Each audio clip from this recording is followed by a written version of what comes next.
जी अली गौहर खान साहब। As a parliamentarian. आउज़ बिल्लाहि मिनश शैतानिर रजीम बिस्मिल्लाहिर रहमानिर रहीम नहमदुहु व नुसल्ली अला रसूलिहिल करीम। शुक्रिया जनाब डिप्टी स्पीकर साहब। जनाबे वाला, आज सबसे पहले मेरी ये गुजारिश है, एनर्जी पे हम बात कर रहे हैं। हमारे जो गर्दिशी कर्जे थे वो 1050 पर थे और आज तकरीबन ये 2600 पर पहुंच चुके हैं और इसका कहीं भी रिफ्लेक्शन जो है वो हमारे जो बजट है उसमें कहीं नहीं है। क्या हम बार बार वज़रा को तो तब्दील कर रहे हैं, अगर उनकी अच्छी कारकर्दगी थी तो फिर उनको तब्दील करने की जरूरत क्या थी?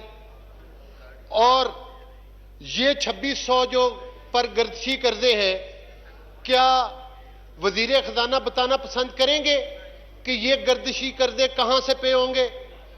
ये 2600 पर 1050 से 2600 तक कैसे पहुंच गए? ये जो इतना बड़ा सफर है ये किस जादू के जरिए तय हुआ और इनका जिम्मेदार कौन है? इसकी रिस्पॉन्सिबिलिटी कौन फिक्स करेगा? और ये जो मुल्क के ऊपर डाका है इसका जिम्मेदार कौन है और ये कहां से अदा होंगे? इसकी भी वजाहत की जाए। जनाबे वाला, आप कहते हैं कि हमारे दौर में महंगे प्लांट लगे। मैं इस बात का चैलेंज करता हूं, वजीर खजाना साहब तशरीफ फरमा है, ये बता दें कि कौन सा प्लांट है जो हमारे दौर में महंगा लगा है। किसी एक प्लांट का नाम, किसी एक मकाम का नाम ये बताएं कि वो कौन सा प्लांट है जो हमारे दौर में महंगा लगा और इन्होंने वही प्लांट इस मुल्क में सस्ता लगाया हो। 3 साल गुजर चुके हैं। अगर ये प्लांट सस्ता लगाने में कामयाब नहीं हुए तो हमारे लगे हुए प्लांट को ये क्रिटिसाइज क्यों करते हैं? हालत यह है जनाबे स्पीकर कि आज तक 3 सालों में मोटरवेज तो बड़ी दूर की बात और हजारों जो है वो बिजली के कितने मेगावाट के एनर्जी क्राइसिस दूर किया वो भी दूर की बात। इतने ज्यादा बिजली के कारखाने लगे, एनर्जी क्राइसिस को खत्म किया।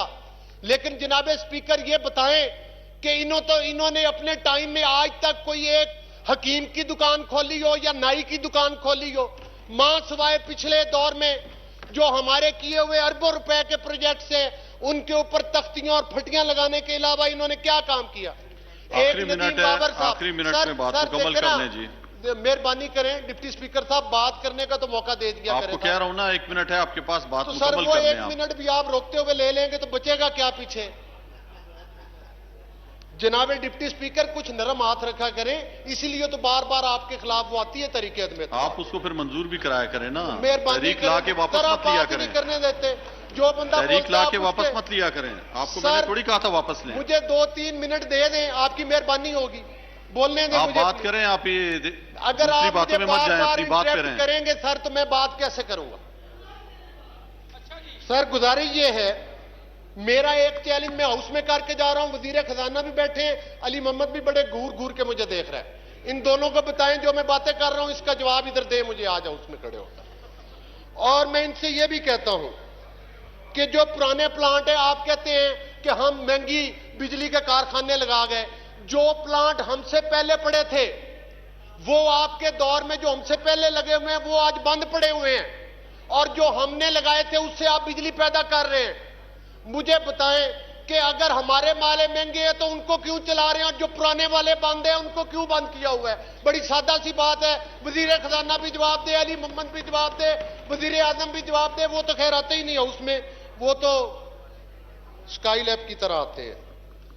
गुजारिश ये है कि मेरा एक पॉइंट ये भी है, वैसे तो बेशुमार चीजें थी लेकिन मैं अपनी बात को समेटते हुए आपकी हुक्म की तामील करते हुए, नदीम बाबर साहब, $4 पे LNG थी जब आपकी हुकूमत को खत आते रहे, जब मार्केट में मिलती थी। आज LNG का बहरान है। जो बंदा जिसका जो बिजनेस होता है आप उसको वही वजारत देते हैं, एक्यूरेट एंड ठा करके वही वजारत, लो खाओ पियो मौज करो और घर को जाओ। मकसद है कि आज आप 12 और 14 पर LNG खरीदने पर मजबूर है और वो भी आपने नहीं खरीदी।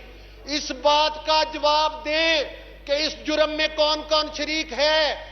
एलएनजी का डाका डाल के नदीम बाबर कितने अरब पाकिस्तान के लेके कहां गया और कितने न्याजी की जेब में डाल के गया, इस हाउस में जवाब दे। मैं आपको चैलेंज करता हूं, बहुत अगर शुक्रिया आप में जी, दम है। बहुत शुक्रिया जी। जी अभी मैं